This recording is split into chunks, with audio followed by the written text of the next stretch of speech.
A los 16 años mi madre me echó de casa por sus nuevos hijos y su marido y me llamó apestoso. Ahora que soy exitoso aparecieron exigiendo que financiara a su familia arruinada. No tienes derecho a ser rico mientras nosotros luchamos, así que exploté.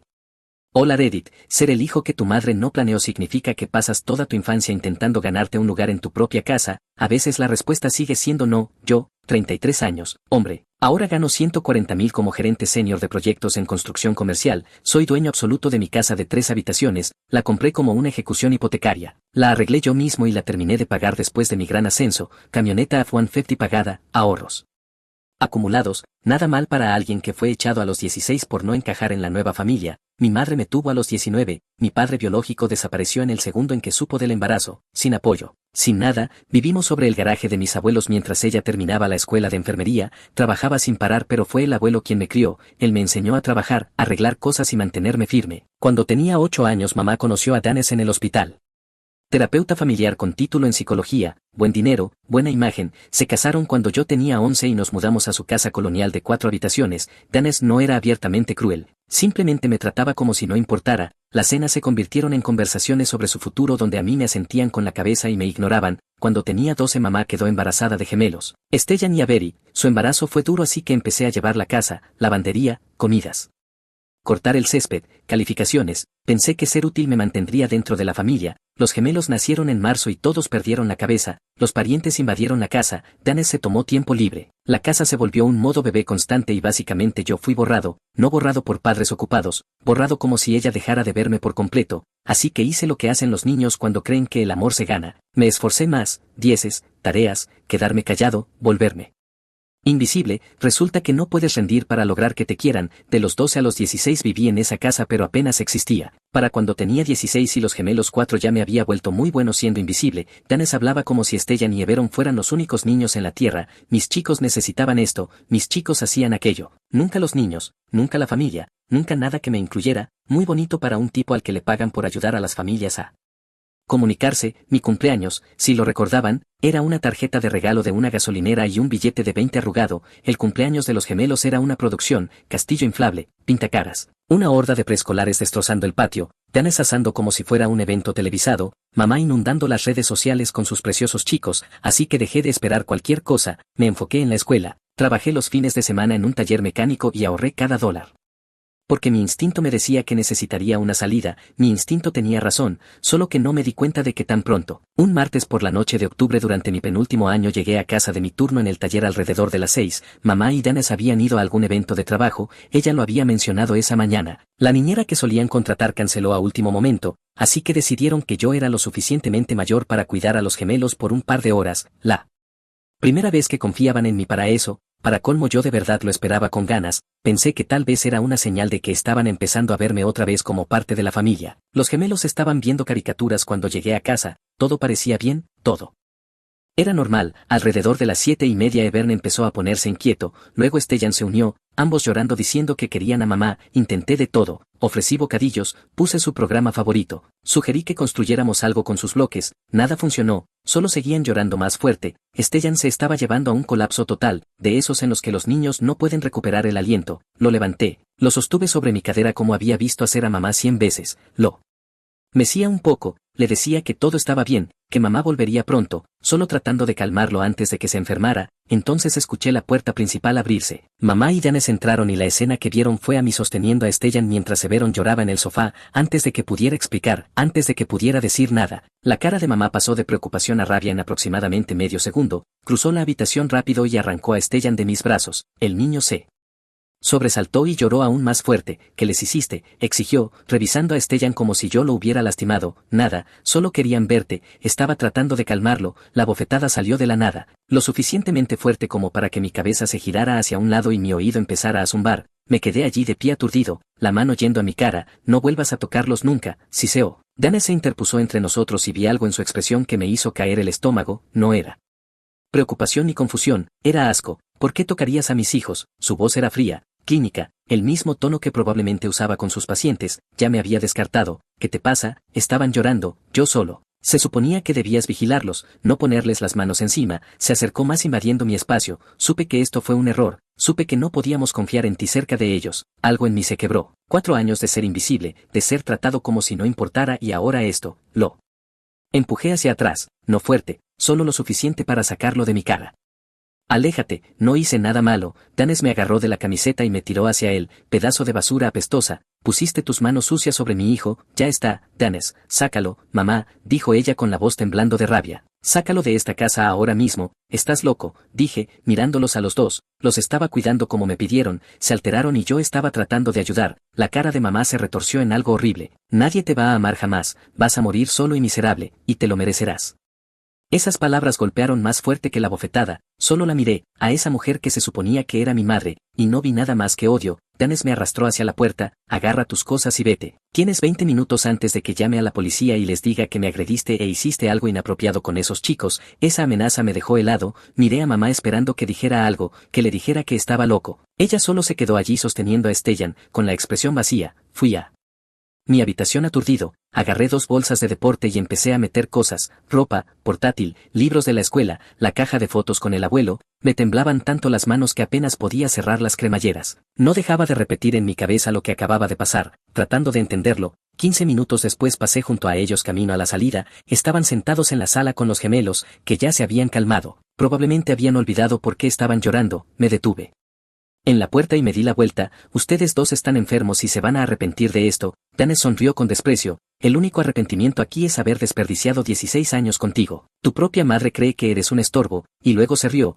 Buena suerte encontrando a alguien a quien le importes. Caminé 1,5 millas hasta la casa de mis abuelos en la oscuridad, con esas bolsas clavándose en mis hombros todo el camino. Mi cara todavía ardía donde ella me había abofeteado, mi oído seguía zumbando. Pero lo que más dolía era saber que después de 16 años eso era lo que valía para ella. Una acusación y 20 minutos para empacar. El abuelo abrió la puerta, me miró una vez allí parado con mis bolsas y la cara roja por la bofetada, y su expresión se endureció. ¿Qué pasó? Se lo conté todo. Los gemelos llorando, yo intentando ayudar, la acusación, la bofetada, las amenazas. Vi su rostro oscurecerse con cada frase. Ya está, dijo en voz baja, hemos terminado con ella. La abuela apareció detrás de él, me vio e inmediatamente me metió dentro. Estaba llorando incluso antes de que terminara de explicar. Te golpeó. A su propio hijo. Ella ha hecho su elección, dijo el abuelo poniendo su mano sobre mi hombro, y nosotros hemos hecho la nuestra. Ahora eres nuestro, no solo por esta noche, para siempre. Esa primera noche en la habitación de invitados, mirando al techo, algo hizo clic. Había terminado con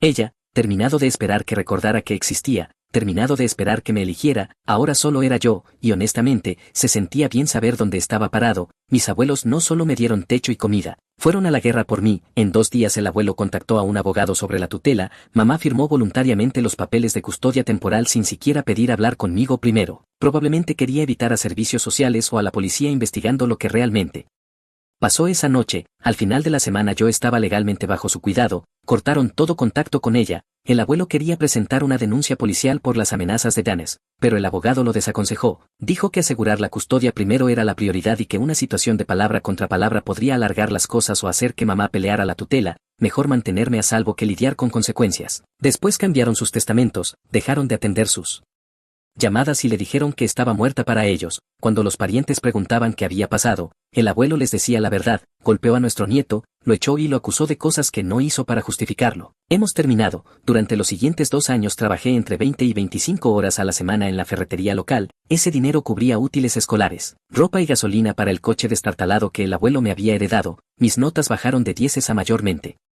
notables, pero aún así terminé con un 3.6, suficiente. Mamá siguió en silencio, sin mensajes, sin llamadas, nada en cumpleaños, fiestas o graduación. Solo oía hablar de sus coches nuevos, las grandes fiestas de los gemelos, los viajes de fin de semana a la playa. Curioso cómo las preocupaciones por comportamientos inapropiados desaparecieron en el segundo en que dejé de ser su carga financiera. En el último año me aceptaron en varias universidades, incluso con becas necesitaba préstamos, lo que significaba un aval adulto. Lo mencioné en la cena con mis abuelos y mi tía Jill ni parpadeó. Dijo que firmaría como aval. Intenté discutirlo, ella lo cortó de raíz. Me había visto esforzarme desde que me echaron y no iba a dejar que perdiera la universidad por culpa de mi madre. La universidad fue brutal. Trabajé en empleos del campus, hacía turnos nocturnos de fin de semana en un almacén, trabajos ocasionales. Me enseñé a mí mismo CAD básico y hacía planos freelance para Pequeños contratistas, dormir era opcional, mamá siguió en silencio, de vez en cuando veía publicaciones de su familia perfecta a través de parientes y finalmente la bloqueé, no era un pasatiempo.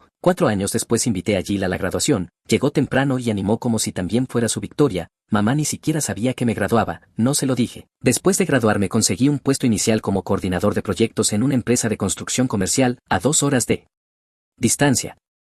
Empecé con 38.000. Me mudé a un estudio diminuto, viví barato y trabajé como si mi empleo fuera lo único que mantenía las luces encendidas, aprendí todo.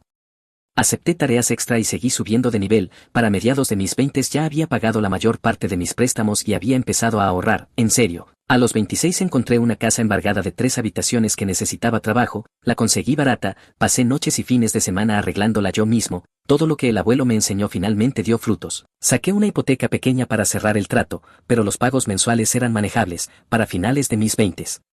Había construido ahorros reales y tenía ese lugar decente, mayormente renovado, mamá y yo seguimos sin contacto. Luego alrededor de los 30 me ascendieron a gerente senior de proyectos y salté de 75.000 a 140.000, el aumento fue enorme, en 3 años pagué la hipoteca por completo y acumulé aún más ahorros. Lo mantuve en silencio, la única persona a la que se lo dije fue Jill, ella lo mencionó en una reunión familiar con la esperanza de que eso descongelara las cosas.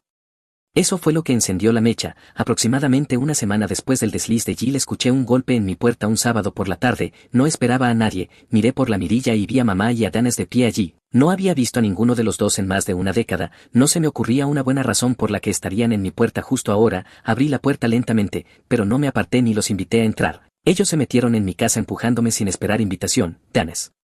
Fue directo al grano, me enteré de tu ascenso, ya era hora de que hicieras algo de ti mismo, sin saludo, sin un cómo has estado, solo un insulto pasivo-agresivo disfrazado de cumplido. Mamá intervino antes de que pudiera responder, Stellan y Evero necesitan ayuda con los gastos universitarios, las cosas se han puesto apretadas últimamente, como ahora te va bien pensamos que podrías ayudar. Me quedé allí un largo momento procesando, después de más de una década de silencio, después de todo lo que habían hecho, tuvieron el descaro de aparecer y exigir dinero, la desfachatez de esta gente, crucé los brazos y me apoyé en la pared, completamente calmado. Tienen unos 30 segundos para salir de mi casa antes de que los haga salir. Danes se burló, no seas dramático, ahora ganas buen dinero, sin esposa ni hijos drenando tus recursos, claramente tienes dinero ahí sentado. Deja de actuar como si no pudieras permitirte ayudar a tus propios hermanos. Me reí sin humor, mis hermanos, esos niños no tienen nada que ver conmigo, eso lo dejaron clarísimo cuando me echaron y amenazaron con mentirle a la policía sobre mí, ¿recuerdas? La cara de mamá se tensó, oh genial, pobrecito tú, tomamos una decisión difícil cuando eras más joven, supéralo ya, mírate ahora, saliste bien, sí, dije enfriándome, no gracias a ninguno de ustedes, me abrí camino en la universidad sin ninguna ayuda suya. Lo logré a pesar de ustedes, no por ustedes, así que déjenme hacerlo simple para ambos, la respuesta es no, ni $1, ni un centavo, no van a recibir nada de mí. Danes dio un paso adelante intentando usar su tamaño para intimidarme, tal vez deberías agradecernos. Si no te hubiéramos empujado fuera probablemente no estarías donde estás hoy, te hicimos un favor, lo mínimo que puedes hacer es ayudar a tu familia cuando lo necesitamos. Me enderecé, lo miré directamente a los ojos. No retrocedí ni un centímetro, agradecerles, acusaste a tu hijastro de comportamiento inapropiado con niños para justificar echarlo, amenazaste con mentirle a la policía, hiciste que esos niños pensaran que yo les había hecho daño cuando estaba tratando de ayudar y ahora quieres que rescate a tu familia perfecta, qué ironía. La voz de mamá se volvió cortante, estás siendo egoísta, te crié sola, trabajé como loca para mantenerte con vida, ahora lo tienes todo y estamos pidiendo un poco de ayuda para tus hermanos, les debes al menos eso, no les debo nada, dije con firmeza, tomaste decisiones específicas sobre mí, decidiste que no valía tu tiempo, atención y dinero, eso es asunto tuyo, no voy a poner mi vida en pausa ni arriesgar mi dinero por niños alrededor de los cuales me convenciste de que yo era peligroso, la lógica no cuadra, ¿verdad? Si yo era una amenaza en ese entonces, ¿por qué querrías que los ayude ahora? La cara de Danes se puso roja, ¿sabes cuál es tu problema? Siempre has sido amargado, siempre pensaste que eras especial, crees que eres mejor que tu familia solo porque conseguiste un trabajo decente, pero déjame decirte algo, no significabas nada para esta familia en ese entonces y no significas nada ahora, solo sonreí, entonces, ¿por qué están aquí, si no significo nada? ¿Por qué me están rogando dinero? Suena desesperado, suena a que me necesitan más de lo que yo los necesito a ustedes. Mamá estalló, porque no queríamos venir aquí, crees que disfrutamos pedirte ayuda, pero Stellan y Evero merecen un futuro, y si no fueras tan egoísta verías que merecen algo mejor, padres que no tomaron decisiones terribles. Dije con calma, ese no es mi problema, ahora salgan de mi casa. Danes señaló mi cara, la voz elevándose, más te vale cuidar tu boca, seguimos siendo tu familia te guste o no, di un paso adelante, ahora metiéndome en su espacio, lo vi retroceder instintivamente medio paso, la familia no hace lo que ustedes hicieron, la familia no abofetea a su hijo, no lo acusa de cosas horribles y lo echa con 20 minutos para empacar, no son mi familia, son solo extraños que aparecieron pensando que podían hacerme sentir culpable para resolver problemas que ustedes crearon, no va a pasar, la cara de mamá se retorció, bien, sé un mocoso egoísta, pero no vengas llorando a nosotros cuando tu vida perfecta se derrumbe, crees que eres mucho mejor que todos, pero no eres nada especial, siempre serás nada, justo como te dije aquella noche, nadie te amará jamás, morirás solo, si eso es cierto, dije en voz baja, al menos moriré sabiendo que no me convertí en alguien como ustedes. Ahora por última vez salgan, adelante, dijo Danes, intentando recuperar algo de terreno, llama a la policía, a ver cómo se ve eso, llamar a la policía contra tus propios padres. Saqué el teléfono y ya estaba marcando, ustedes no son mis padres, perdieron ese derecho cuando me golpearon y me echaron, tienen 10 segundos antes de que llegue la policía para sacar a los intrusos. Mamá agarró el brazo de Danes, esto no ha terminado, me siseó, te vas a arrepentir de esto, todos van a ver qué tipo de persona eres en realidad, no, dije, manteniendo la puerta abierta con el teléfono aún en mi oído, todos van a ver qué tipo de persona son ustedes en realidad, se los prometo. Se fueron, le di mi dirección a la operadora y expliqué la situación, enviaron a un oficial para tomar un informe, documenté todo, esa conversación no solo fue satisfactoria, me dijo todo lo que necesitaba saber, habían aparecido pensando que podían manipularme, hacerme sentir culpa, intimidarme, en cambio se toparon con un hombre que había pasado más de una década construyéndose en alguien a quien no podían tocar, alguien que no necesitaba su aprobación, amor ni reconocimiento, alguien que por fin estaba listo para ir a lo nuclear. Pensé que esa confrontación sería el final, debí saber que no se rendirían tan fácilmente. Un par de semanas después me enteré por compañeros de trabajo preocupados de que mamá se había presentado en mi oficina, yo había tomado un día por enfermedad, lo que probablemente me salvó de una escena peor. Pero según lo que me contaron, entró marchando al vestíbulo de nuestro edificio comercial con acceso restringido y exigió en voz alta hablar conmigo, y cuando seguridad le informó que yo no estaba allí, se negó a irse, empezó a gritar sobre obligaciones familiares y sacrificios. Y lo ingrato que yo era, se puso agresiva, la seguridad del edificio finalmente tuvo que escoltarla físicamente fuera y fuera de la propiedad, varios compañeros presenciaron todo, fue vergonzoso como el infierno, al día siguiente en el trabajo me sentí fatal, me disculpé con todos los que habían visto esa pesadilla, fui directo a recursos humanos a explicar la situación, pedí que añadieran su nombre a la lista oficial de personas no permitidas en las instalaciones de la empresa y que pusieran su foto en archivo con la seguridad del edificio, todo fue humillante, pero ella aún no había terminado. Esa misma semana llegué a casa del trabajo y la encontré esperando afuera de mi casa, caminando de un lado a otro por mi entrada, claramente agitada, en el segundo en que bajé de mi camioneta con mi bolsa de trabajo se abalanzó, no puede seguir ignorándome, tenemos que hablar de esto ahora mismo. Mantuve la distancia, las llaves en la mano, ¿qué haces aquí? Te dije, hemos terminado. Necesitamos tener una conversación real, no puedes simplemente alejarte de tus responsabilidades con tus hermanos. ¿Qué responsabilidades? Tú eres la madre, Stellan y Everin son tus hijos, no los míos, arréglalo tú sola. Eso la hizo explotar por completo, empezó a gritar sobre lo egoísta y desagradecido que yo era, sobre cómo le debía todo por haberme criado sola, sacrifiqué todo por ti, gritó, ¿y así me pagas? No sacrificaste nada por mí, vete a casa, no vuelvas a aparecer aquí, su voz pasó de fuerte a histérica, empezó a gritar tan alto que los vecinos comenzaron a salir a ver qué pasaba, es un mocoso, gritó, señalándome, siempre ha sido egoísta, no le importa a nadie más que él mismo. Varios vecinos intentaron calmarla, pero ya estaba muy lejos de escuchar a nadie, entonces de verdad se lanzó hacia mí, todavía gritando, aléjate, advertí mientras ya marcaba 911, hablo en serio, no te atrevas a llamar a la policía contra tu propia madre, chilló, intentando agarrar el teléfono de mis manos, yo te crié, sacrifiqué todo, tú me abandonaste, dije en voz alta, manteniendo el teléfono fuera de su alcance, me tiraste como basura. Uno de mis vecinos gritó que él también estaba llamando a la policía, otro intervino físicamente y la apartó, para ese momento las sirenas ya cortaban el aire de la tarde, los agentes que respondieron nos separaron, tomaron declaraciones mías y de varios testigos, mamá intentó hacerse la víctima, llorando sobre cómo yo le había dado la espalda a su familia en apuros, pero 3 vecinos la habían visto abalanzarse sobre mí y la habían oído gritar, uno incluso había empezado a grabar con su teléfono, los agentes no la arrestaron, lo trataron como una disputa familiar, nos separaron, le dieron una advertencia severa, documentaron todo y me dijeron que debería solicitar una orden de alejamiento si esto continuaba. La respuesta clásica a una llamada doméstica, presentaron el informe del incidente y se fueron, ella se quedó sentada en su coche al final de la calle durante otra hora antes de irse, pero ese incidente fue el empujón que necesitaba, porque mientras ella estaba sentada en su coche esa noche, yo estaba dentro de mi casa tomando una decisión. Era hora de averiguar exactamente por qué estaban realmente en la ruina y asegurarme de que todos supieran la verdad. A la mañana siguiente me tomé el día libre y fui a la comisaría. Presenté la solicitud de orden de alejamiento basada en el incidente del lugar de trabajo y la agresión en la entrada de mi casa. El oficial que había respondido la noche anterior había presentado un informe detallado con declaraciones de testigos, lo que ayudó a que el proceso avanzara. Pero antes de la audiencia hice mi tarea y quise saber exactamente qué había destruido sus finanzas. 2 enfermeros ganando un dinero decente no pasan de estar cómodos a desesperados de la noche a la mañana. Empezó con la licencia profesional de Danes.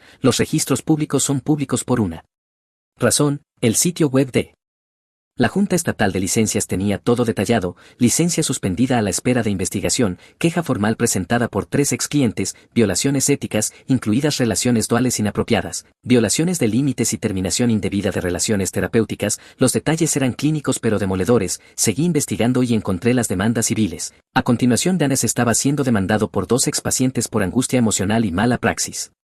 Un caso implicaba que él desarrollara una relación personal con un cliente vulnerable y luego terminara la terapia de forma abrupta cuando se volvió complicada. Otro implicaba que aceptara a un cliente mientras simultáneamente mantenía una relación social con el excónyuge de ese cliente, violaciones éticas básicas que cualquier terapeuta de primer año sabe que debe evitar. Pero se puso peor: encontré acusaciones en documentos judiciales sobre una auditoría federal, una investigación por fraude a Medicare y Medicare, con afirmaciones de que Danes había estado facturando sesiones que nunca ocurrieron, facturando terapia de pareja cuando solo asistía a una persona, reclasificando tipos de sesión para obtener reembolsos más altos. Las entradas del registro público lo detallaban: problemas sistemáticos de facturación que no ocurren por accidente. El hospital cortó relaciones con él de inmediato cuando comenzó la investigación, su seguro de mala praxis lo dejó, se enfrentaba a posibles cargos penales, enormes sanciones civiles y la ruina financiera total. El hombre que se ganaba la vida diciéndole a la gente cómo arreglar sus vidas no podía seguir la ética profesional básica. La hipocresía era casi graciosa si no fuera tan patética. Un terapeuta familiar que se especializaba en ayudar a las familias a comunicarse y mantener límites, que había construido su carrera sobre la ética profesional y ayudar a personas vulnerables, había violado sistemáticamente todas las reglas del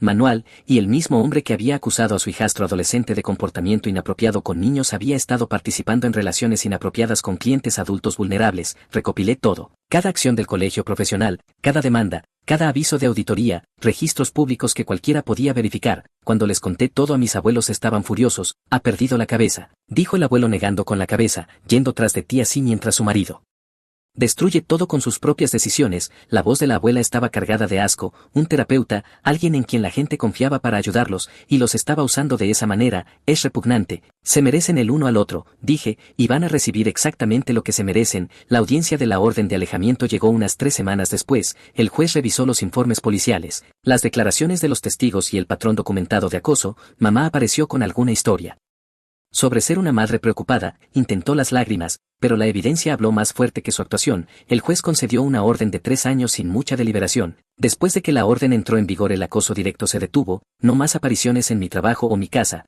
pero ella encontró rodeos, empezó a llamarme desde números diferentes, bloqueé cada uno. Envió cartas a mi casa que fueron directamente a mi carpeta de documentación, consiguió que parientes se pusieran en contacto en su nombre con mensajes sobre que solo quería hablar y arreglar las cosas. Corté eso de inmediato. Les dije que no tenía ningún interés en la reconciliación y que necesitaban dejar de transmitir sus mensajes. La mayoría de los familiares se retiraron después de eso. Incluso intentó aparecer en la casa de mis abuelos algunas veces exigiendo que me hicieran entrar en razón. Mis abuelos la enfrentaron con dureza cada vez. Le dijeron que se fuera y que no regresara nunca. Cuando se negó por tercera vez, el abuelo llamó a la policía. Él mismo, le dieron una citación por allanamiento y le recordaron la orden de alejamiento. Ir a la casa de mis abuelos para acosarlos por mí contaba como contacto indirecto. Eso finalmente la hizo retroceder por un tiempo. La vida por fin empezó a verse normal de nuevo. Me volqué en el trabajo, en mi casa y en las personas que realmente importaban: mis abuelos, Jill y un par de amigos cercanos. Instalé cámaras de seguridad, mantuve actualizada mi carpeta de documentación y me enfoqué en seguir adelante. Unos meses después de que las cosas se calmaron, empecé a cuidar de las personas que habían cuidado de mí. Primero fueron mis abuelos. Pagué el techo nuevo que habían estado posponiendo, cubrí sus impuestos de propiedad del año y establecí un fondo médico para que nunca tuvieran que estresarse por facturas otra vez. Intentaron negarse, les dije que no era negociable. Ellos me dieron todo cuando yo no tenía nada. Jill fue la siguiente. No quería solo devolverle el favor, quería que sintiera lo que ella hizo por mí, así que planeé un viaje largo de fin de semana al Gran Cañón para toda su familia, algo de lo que hablaba desde hacía años pero nunca hacía porque siempre ponía a todos los demás primero. Cubrí los vuelos, un hotel decente y le di dinero para comida y actividades para que realmente pudiera disfrutarlo sin hacer cálculos mentales todo el tiempo. Cuando le entregué el sobre lo abrió y se quedó congelada. ¿Qué es esto? Es para ti, le dije, apareciste cuando nadie más lo hizo, te mereces algo bueno. Empezó a negar con la cabeza diciendo que no me había ayudado esperando nada a cambio. Le dije que de eso se trataba. Me abrazó tan fuerte que apenas podía respirar y por primera vez en mucho tiempo sentí lo que es ser valorado en lugar de simplemente tolerado. Por supuesto la noticia corrió rápido. Jill estaba emocionada y se lo contó a la familia. En cuestión de días llegó a oídos de mamá y perdió la cabeza. Empezó a llamar desde números nuevos dejando mensajes de voz cada vez más desquiciados sobre cómo podía permitirme vacaciones y regalos pero no pagar la universidad de mis hermanos, acusándome de restregarle mi éxito en la cara, preguntando cómo podía darle dinero a cualquier otra persona cuando la familia estaba pasando dificultades. Cada mensaje de voz fue directo a la carpeta de documentación. Stellan y Everon empezaron a ponerse en contacto también, probablemente a través de parientes o de mamá pasándoles mi número, misma energía. Nada humildes ni sinceros, solo con derecho, amargos y celosos, preguntando por qué estaba jugando a tener favoritos con Jill. ¿Por qué pensaba que yo era demasiado bueno para ellos? ¿Por qué estaba siendo mezquino? No respondí, guardé todo y eso fue la gota que colmó el vaso. Había sido paciente, documenté el acoso y les di todas las oportunidades para que se apartaran. No lo hicieron, así que decidí que era hora de asegurarme de que todos supieran exactamente quiénes eran y qué habían hecho. Empecé escribiéndolo todo, no como un arrebato emocional, sino como una línea de tiempo clara con pruebas. La noche en que yo tenía 16 años, los gemelos llorando, yo intentando ayudar, la bofetada, las acusaciones, las amenazas, la década de silencio, luego mamá y Danes apareciendo para exigir dinero, después la escena en el trabajo, el incidente en la entrada, la orden de alejamiento y los mensajes con derecho de Stellan y Evern. El verdadero punto de presión fue el colapso profesional de Danes. No lo mencioné de forma vaga, enlacé directamente los documentos de la Junta Estatal de Licencias que mostraban su licencia suspendida, incluye extractos censurados de las quejas éticas que mostraban el patrón de violaciones de límites y relaciones duales, y adjunté enlaces a las demandas civiles y a la investigación por fraude, todo de registro público, todo verificable. La historia prácticamente se escribió sola, un terapeuta familiar obsesionado con la ética y los límites que violó las reglas durante años, el mismo tipo que acusó a su hijastro adolescente de ser inapropiado y luego lo echó con amenazas, y cuando llegaron las consecuencias fueron a buscar dinero del chico que habían descartado. No lo publiqué de forma pública, eso habría sido un desastre, lo envié directamente a los familiares que importaban y a quienes mamá había estado trabajando para ganarse su simpatía, mis abuelos, hermanos, primos, personas clave de la familia extendida, cada afirmación respaldada por documentos, registros públicos y capturas de pantalla. Adjunté una sola nota. Dado que hay confusión, aquí está la línea de tiempo con documentación, saquen sus propias conclusiones. La reacción fue inmediata, porque el drama familiar real no es una película. Durante las semanas siguientes los parientes se comunicaron en privado para disculparse por haber creído su versión. Algunos admitieron que habían considerado ayudarla financieramente y se alegraron de haber visto la verdad primero. Otros estaban asqueados por las violaciones de Danes, especialmente los que tenían conexiones con el mundo de la salud mental o conocían a personas que lo habían visto como terapeuta. Ahí fue donde realmente dolió. La información se difundió entre sus antiguos colegas y su red profesional. La reputación que había pasado su vida puliendo no solo se agrietó, se derrumbó, pasó de profesional respetado a ese terapeuta. Algunos parientes mayores intentaron mediar con los discursos habituales de perdón y lealtad familiar y culpa. Lo corté de inmediato. Les dije que apreciaba la preocupación pero que la conversación estaba cerrada, podían tener la relación que quisieran con ella, yo había terminado. Después de eso se propagó en silencio, llamadas privadas, conversaciones laterales, personas sacando sus propias conclusiones. La red de apoyo de mamá empezó a encogerse. Jill me dijo que los parientes dejaron de devolverle las llamadas, ponían excusas cuando ella intentaba organizar algo o simplemente guardaban silencio. Los primos que antes ayudaban con dinero y favores de repente tenían sus propios problemas. Mamá intentó afirmar que yo había manipulado todo y que ella era la víctima. No funcionó. Los informes policiales son informes policiales, los documentos judiciales son documentos judiciales, las acciones de la Junta de Licencia son de registro público. Sus mensajes de voz y los mensajes de Stellan y Evren estaban guardados palabra por palabra. El patrón era evidente. Stellan y Evren intentaron defenderla en el chat familiar grupal, lo que solo empeoró las cosas, porque la gente pudo ver el mismo tono de derecho que yo ya había incluido. Quedaron exactamente como eran, chicos criados pensando que se les debía apoyo, confundidos porque el hermano al que nunca trataron como familia no iba a financiarlos. La mejor parte fue escuchar a varios parientes decir que habían estado a punto de ayudar económicamente a mamá y a los gemelos antes de ver el dossier.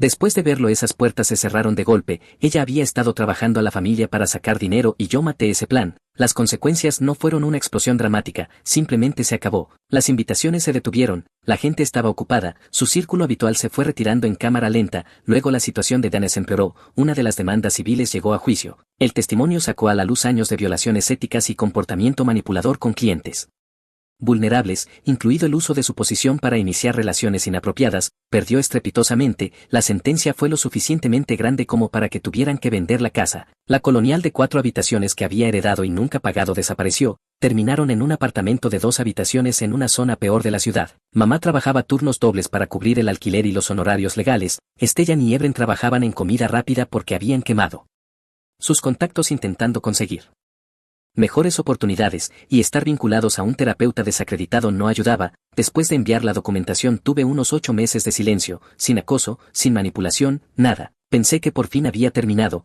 Luego, en una fría tarde de viernes a finales de noviembre, entré en mi entrada después del trabajo y noté un coche aparcado al otro lado de la calle. Al principio no le di importancia. Los vecinos tienen visitas, pero al bajarme de la camioneta vi a mamá sentada en el asiento del conductor mirando mi casa, simplemente sentada allí, sin bajarse ni acercarse, solo mirando. Agarré mi bolsa de trabajo, entré por el garaje y cerré la puerta. Abrí la transmisión de mis cámaras de seguridad en el teléfono, ella seguía allí. Pasaron 10 minutos, 30, seguía allí. Llamé a la línea policial de no emergencia y expliqué la situación.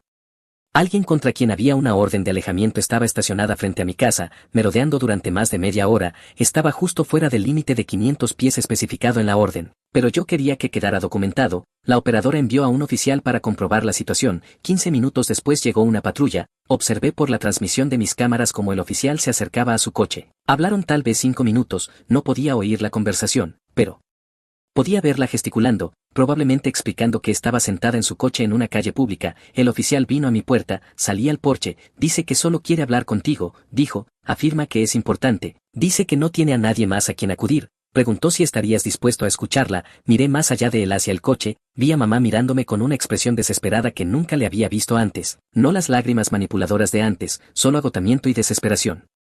No, dije con frialdad. Tuvo años para hablar, múltiples oportunidades de abordar esto de otra manera. Tomó sus decisiones. El oficial asintió. Es tu derecho, está fuera del límite de 500 pies. Así que técnicamente no está violando la orden, pero le haré saber que no estás interesado y que necesita irse del área. Volvió a su coche, más conversación. La vi desplomarse en el asiento, cubrirse el rostro con las manos. El oficial siguió hablando, probablemente explicándole que debía marcharse. Finalmente encendió el coche, pero antes de irse se bajó. El oficial se movió de inmediato para interceptarla, pero ella no se acercaba a mi casa, solo se quedó junto a la puerta del coche mirándome desde el otro lado de la calle. Por favor, gritó, la voz quebrándose, solo 5 minutos, lo hemos perdido todo. Danes no puede trabajar. Stellan y Evan no pueden terminar la escuela, estamos a punto de ser desalojados, necesitamos ayuda. El oficial se colocó entre nosotros y le dijo que tenía que volver a su coche. Tú hiciste esto, continuó ella, la voz subiendo pese a las advertencias del oficial. Pusiste a todos en nuestra contra, destruiste nuestras vidas porque estás amargado por decisiones tomadas hace años. Somos familia, se supone que debes ayudar. Me quedé allí en mi porche, completamente calmado, y la dejé terminar. El oficial se estaba poniendo más firme, diciéndole que esa era su última advertencia antes de pedir refuerzos y que sería arrestada. Cuando por fin se detuvo para tomar aire, hablé con la voz nivelada, llevándola a través de la calle. No podría importarme menos. Su rostro se desmoronó. Lo siento tanto, me equivoqué, por favor, te lo ruego, ayúdanos. Esas son solo palabras, dije. Tuviste más de una década para disculparte, elegiste el silencio, elegiste comunicarte solo cuando querías dinero, elegiste acosarme cuando dije que no puedes llamar a eso familia. El oficial la guió físicamente de vuelta hacia la puerta de su coche. Ahora estaba llorando, diciendo algo sobre errores y seguir siendo mi madre. ¿Cómo podía ser tan despiadado cuando lo estaban perdiendo todo? Señora, suba a su coche ahora o irá a la cárcel, dijo el oficial con firmeza. Finalmente se subió, se quedó sentada unos segundos más mirándome fijamente, las lágrimas corriendo por su rostro, luego se fue despacio. El oficial volvió a mi porche. ¿Quieres presentar un informe sobre esto? Es limítrofe, técnicamente no violó la orden, pero la intención de contactarte es clara. Sí, dije, presenta el informe, quiero que quede constancia. Asintió, tomó mi declaración y se fue. Volví a entrar, cerré con llave, saqué mi teléfono y le envié un mensaje a Jill. Mamá apareció afuera de mi casa esta noche, la policía se encargó, estoy bien, su respuesta llegó de inmediato, necesitas que vaya, sonreí y respondí que no, estoy bien, de verdad, y me senté en mi sofá y pensé en el niño que era a los 16 años, cargando toda su vida en 2 bolsas de deporte, construí todo yo mismo, Jill y mis abuelos fueron los únicos que se presentaron. Estaba bien, si disfrutaste este video, por favor. Presiona el botón de suscribirte, realmente ayuda al canal y nos ayuda a traerte más y mejores historias, gracias.